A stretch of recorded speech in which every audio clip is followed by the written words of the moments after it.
Hello guys, स्वागत है आपका इस यूट्यूब चैनल पर।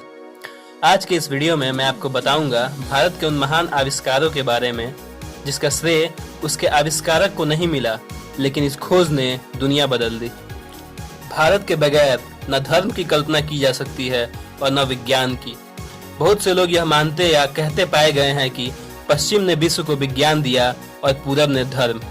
दूसरी ओर हमारे ही भारतीय लोग यह कहते हुए पाए गए हैं कि भारत में कोई वैज्ञानिक सोच कभी नहीं रही। ऐसे लोग अपने अधूरे ज्ञान का ही परिचय देते हैं। भारतीय संस्कृति दुनिया की सबसे प्राचीन संस्कृतियों में से एक है। यही वजह है कि भारत ने एक लंबे समय से कला, विज्ञान, तकनीकी और गणित के क्षेत्र में अपना लगातार योगदान दिया है। चाहे जीरो का आविष्कार हो या एटम्स की बातें, भारतीय वैज्ञानिक आज से कई हजार वर्ष पहले ही दुनिया को आधार प्रदान कर चुके हैं, जिस पर मॉडर्न साइंस की शिला रखी गई है। ईसा से पूर्व ही भारत में कई आविष्कार हो चुके थे, जिन्हें कई सदियों के बाद दुनिया ने भी माना। तो आइए जानते हैं कुछ ऐसे ही आविष्कारों के बारे में जो दुनिया के लिए एक वरदान साबित हुए। पहिए का आविष्कार। आज से करीब 5000 वर्ष पूर्व महाभारत का युद्ध हुआ था, जिसमें रथों के उपयोग का वर्णन है। अब जरा सोचिए, यदि पहिए नहीं होते तो क्या रथ चल पाता? तो क्या इससे यह सिद्ध नहीं होता कि पहिए 5000 वर्ष पूर्व थे? पहिए का आविष्कार मानव इतिहास का सबसे बड़ा वरदान था।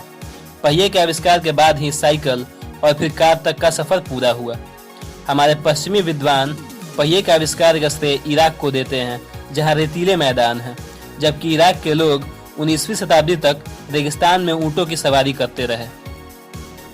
विश्व की सबसे प्राचीन सभ्यता सिंधु घाटी सभ्यता के अवशेषों से प्राप्त खिलौना हाथी गाड़ी भारत के राष्ट्रीय संग्रहालय में प्रमाण स्वरूप रखा हुआ है। यह हाथी गाड़ी ही प्रमाणित करती है कि विश्व में पहिए का निर्माण इराक में नहीं बल्कि भारत में ही हुआ था। Plastic surgery. आज के दौर में ऑपरेशन, प्लास्टिक सर्जरी तथा कॉस्मेटिक सर्जरी बहुत आम हो चले हैं, लेकिन सोचिए, आज से करीब 2600 वर्ष पहले भारत के आचार्य सुश्रुत ने इसमें महारत हासिल कर ली थी। एक किंवदंती के अनुसार एक व्यक्ति बहुत बुरी तरह से घायल होकर आचार्य सुश्रुत के पास आया था। उसकी नाक पूरी तरह से फट चुकी थी। सुश्रुत ने उसके गाल का कुछ मांस काटकर उसकी नाक पर लेपों के सहारे बांध दिया। कुछ ही दिनों में उसकी नाक और गाल दोनों ही स्थानों पर पहले जैसे मांस और चमड़ी आ गई। यह थी दुनिया की पहली प्लास्टिक सर्जरी। आचार्य सुश्रुत आंतरिक ऑपरेशन भी करते थे, जिसका उल्लेख उनके ग्रंथ सुश्रुत संहिता में उनके द्वारा ही किया गया है। अस्त्र शस्त्र। हम यहाँ भाला, तलवार या धनुष बाण की बात नहीं कर रहे हैं। इसका आविष्कार तो भारत में ही हुआ है। हम बात कर रहे हैं आग्नेय अस्त्रों की, जिसका आधुनिक रूप बंदूक, मशीन गन, तोप, मिसाइल, विषैली गैस तथा परमाणु अस्त्र है। महाभारत के युद्ध में कई प्रलंकारी अस्त्रों का प्रयोग हुआ है। उनमें से एक था ब्रह्मास्त्र। आधुनिक काल में परमाणु बम के जनक जे रॉबर्ट ओपनहाइमर ने गीता और महाभारत का गहन अध्ययन किया था। उन्होंने महाभारत में बताए गए ब्रह्मास्त्र की संहारक क्षमता पर शोध किया और अपने मिशन को नाम दिया ट्रिनिटी, यानी त्रिदेव।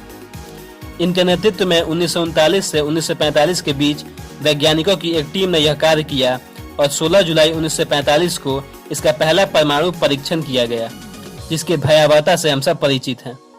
परमाणु सिद्धांत के जनक जॉन डाल्टन को माना जाता है, लेकिन उनसे भी 25 वर्ष पूर्व महर्षि कनाद ने वेदों में लिखे सूत्रों के आधार पर परमाणु सिद्धांत का प्रतिपादन कर दिया था।